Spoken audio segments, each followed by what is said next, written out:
आने वाले उत्तर प्रदेश के विधानसभा चुनाव में भारतीय जनता पार्टी आधे से ज्यादा उम्मीदवारों के टिकट काटने जा रही है।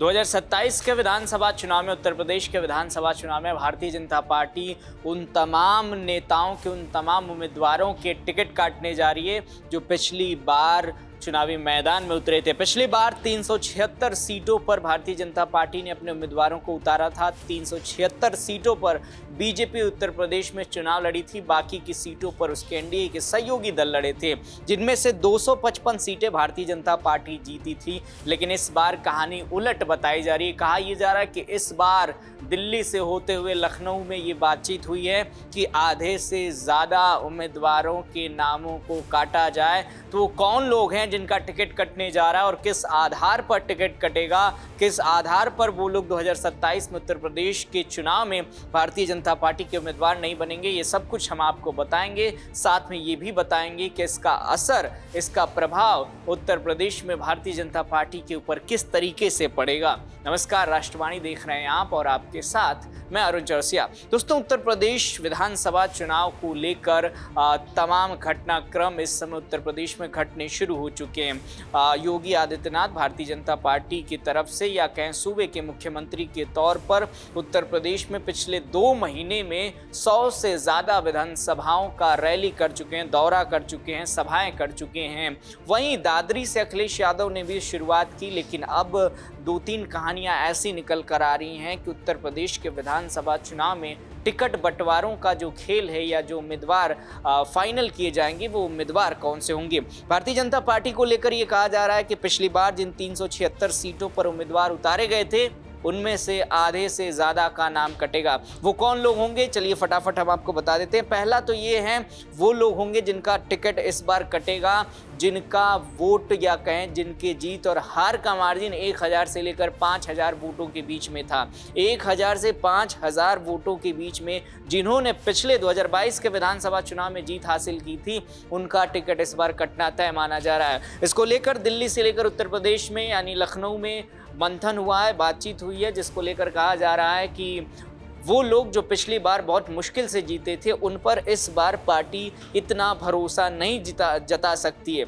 दूसरी जो कहानी निकल कर आ रही है जिसको लेकर कहा जा रहा है कि टिकट कट सकता है या कटेगा, वो कहानी है एंटी इनकम्बेंसी का, यानी एंटी इनकम्बेंसी इंडिविजुअल उस व्यक्ति को लेकर जो है क्षेत्र में उसके कारण टिकट कटने की बात कही जा रही है। जैसे कि एक क्षेत्र में 2-3 नेता अपने टिकट की दावेदारी पेश करते हैं, तो ऐसे में उस उम्मीदवार या उस व्यक्ति के खिलाफ अगर एंटी इनकम्बेंसी देखने को मिलती है तो उसका टिकट इस बार कट सकता है। ये हो गए 2 कारण। तीसरा कारण ये बताया जा रहा है कि पार्टी के अंदर, सरकार के अंदर, संगठन के अंदर जिसको लेकर एंटी इनकम्बेंसी है। पहली बात तो इंडिविजुअल था, अब सरकार के अंदर की जो सरकार और संगठन के बीच में मतभेद या जिनका संतुलन नहीं बन पा रहा है उनका टिकट कटना लगभग तय है। आखिरी और सबसे महत्वपूर्ण जो बात है, सबसे महत्वपूर्ण पॉइंट है कि उनका टिकट कट सकता है, वो ये कि वो लोग जो सोशल मीडिया के ज़रिए, वो चाहे ट्विटर हो, इंस्टाग्राम हो, तमाम सोशल मीडिया प्लेटफॉर्म है,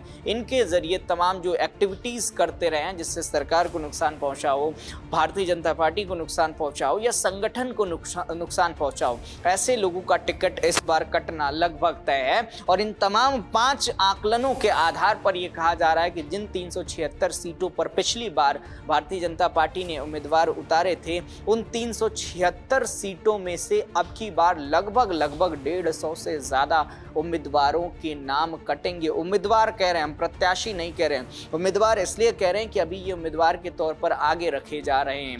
पिछली बार जिनको दिया गया था उनमें से भी नाम कटेंगे, जो हारे उनका भी नाम कटेगा, जो जीत कर विधानसभा पहुंचे उनमें से भी नाम कटेगा। तो ये 5 पॉइंट्स थे जिनके आधार पर यह कहा जा रहा है कि उत्तर प्रदेश में इस बार भारतीय जनता पार्टी एक लंबे सिरे वो उस लिस्ट में तमाम नाम काटेगी जिनको लेकर लेकर वो इनकम्बेंसी का मामला उत्तर प्रदेश में उठता आ रहा है। अब कहानी ये उठ रही है कि इससे भारतीय जनता पार्टी को नुकसान होगा या फायदा होगा, इससे समाजवादी पार्टी को फायदा होगा या नुकसान होगा, विपक्ष का इस पर क्या भूमिका होगा या विपक्ष इस मामले को किस तरीके से भुनाने की कोशिश करेगी। तो जब इस पर हमने शोध की, जब इस पर हमने रिसर्च किया तो पाया ये कि जब भारतीय जनता पार्टी 150 से ज़्यादा उम्मीदवारों को रिप्लेस करेगी या उन उम्मीदवारों के नामों को काटेगी, तो जो उम्मीदवार ये फाइनल करेगी, जो इस बार रखे जाएंगे, उस क्षेत्र में जातीय समीकरण, उस क्षेत्र में उन लोगों के बीच जो एंटी इनकम्बेंसी की बात हो रही है उसको संतुलन करने वाले लोगों को नाम रखे जाएंगे। और इस बार वो नाम भी रखे जाएंगे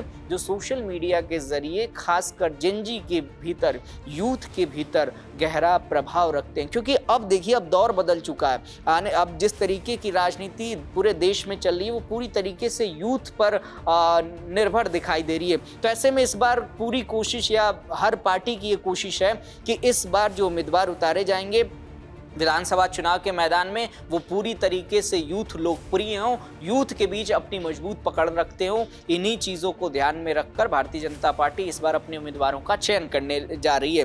रही बात नुकसान और फायदे की, तो अगर भारतीय जनता पार्टी जिन उम्मीदवारों के नामों को काटेगी, जिन्हें टिकट से दूर रखेगी, उनका फायदा समाजवादी पार्टी या विपक्ष उठा सकता है। क्योंकि कहा यह जा रहा है कि वो टिकट पाने के लिए एक दूसरी टोपी पहनने की कोशिश करेंगे, एक दूसरी पार्टी का झंडा अपनी गाड़ी पे लगाने की कोशिश करेंगे। तो जब वो इस दल से दूसरे दल में जाएंगे तो थोड़ा बहुत वोट का शिफ्टमेंट हो सकता है। लेकिन इसको भी लेकर कहा जा रहा है कि बूथ स्तर पर भारतीय जनता पार्टी ने वो तमाम तैयारियां कर ली है जो पिछले 3 महीने से उत्तर प्रदेश में चलती हुई आ रही है। यही कहानी समाजवादी पार्टी के साथ भी है। समाजवादी पार्टी में भी लेकर यही बातें चली कि इस बार सपा के खेमे में बहुत बड़ा उठा पटक होने वाला। उधर से भी कई सारे उम्मीदवार इस खेमे में आने वाले हैं और इधर से भी बहुत से उम्मीदवार उस खेमे में जाने वाले हैं जिनका टिकट कटेगा या जिन्हें टिकट नहीं मिलेगा। तो मामला पूरी तरीके से सिक्के के 2 पहलू के जैसा है। एक उछलेगा तो हेड आएगा या टेल आएगा। यानी उत्तर प्रदेश के विधानसभा चुनाव में जो भी होगा वो या तो इस खेमे को नुकसान पहुंचाएगा या इस खेमे को नुकसान पहुंचाएगा। फायदा पहुंचाएगा तो इस खेमे को भी पहुंचाएगा और उस खेमे को भी पहुंचाएगा। वैसे आप इन तमाम जो घटनाक्रम घट रहे हैं उत्तर प्रदेश में, जिस तरीके की रैलियां, जिस तरीके की सभाएं भारतीय जनता पार्टी बीजेपी की तरफ से, योगी आदित्यनाथ की तरफ से एक के बाद एक की जा रही है। पिछले मैंने 2 महीने में बताया आपको कि पिछले 2 महीने में 100 से ज़्यादा सभाएं योगी आदित्यनाथ ने उत्तर प्रदेश में कर ली है। उन सीटों की अगर बात करेंगे तो पूर्वांचल की वो सीटें हैं जो सपा की मजबूत पकड़ रही है। क्योंकि जब हम 2022 के विधानसभा चुनाव में जाते हैं और पूर्वांचल के पूरे समीकरण को समझने की कोशिश करेंगे तो केवल आप वाराणसी क्षेत्र छोड़ दीजिए जहां से प्रधानमंत्री मोदी सांसद हैं, आप गोरखपुर क्षेत्र छोड़ दीजिए जिसको लेकर कहा जाता है कि योगी आदित्यनाथ का गढ़ है, आप जौनपुर की 2 सीट छोड़ दीजिए तो पूरे पूर्वांचल में भारतीय जनता पार्टी का मामला थोड़ा डामाडोल था। ज़्यादातर सीटें जो है वो समाजवादी पार्टी के खेमे में चली गई थी। आजमगढ़ की जो 10 विधानसभा सीटें वो पूरी की पूरी समाजवादी पार्टी के खेमे में चली गई थी। तो ऐसे में अब उस पूर्वांचल को किस तरीके से अपने पाले में लाना है, भारतीय जनता पार्टी इसकी कोशिश करी है और इसी को ध्यान में रखते हुए तमाम रैलियां, तमाम सभाएं योगी आदित्यनाथ इस समय पूर्वांचल में कर रहे हैं। जब हम पूर्वांचल से पश्चिमी यूपी में आते हैं तो पश्चिमी यूपी में भी आपको यही कहानी दिखाई देती है। सहारनपुर हो गया, मेरठ हो गया, हापुड़ हो गया, इन क्षेत्रों में भी आपको योगी आदित्यनाथ की तमाम सभाएं रैलियां दिखाई दी होंगी। नोएडा में भी प्रधानमंत्री मोदी की रैली थी, योगी आदित्यनाथ की रैली थी। तो ऐसे में उन क्षेत्रों पर अब बीजेपी पूरा फोकस रख रही है जो 2022 में उनसे दूर रह गई थी। हालांकि 255 सीटें आई थी लेकिन अब उस सीटों में किस तरीके से और इजाफा हो, इस पर पूरी रणनीति लखनऊ से लेकर दिल्ली तक चल रही है। और उसी के तहत, उसी तमाम प्लानिंगों के तहत ये भी प्लानिंग है कि इस बार आधे से ज़्यादा उम्मीदवारों के नाम बीजेपी के खेमे से काटे जाएंगे, बीजेपी की लिस्ट से काटे जाएंगे। वैसे आपको क्या लगता है, आने वाले उत्तर प्रदेश विधानसभा चुनाव में भारतीय जनता पार्टी अगर आधे से ज़्यादा उम्मीदवारों के नाम काटती है तो इसका नुकसान होगा या फायदा होगा? अपना जवाब नीचे कमेंट सेक्शन में लिखकर बताइएगा और ऐसी तमाम खबरों के लिए देखते रहिए राष्ट्रवाणी। नमस्कार।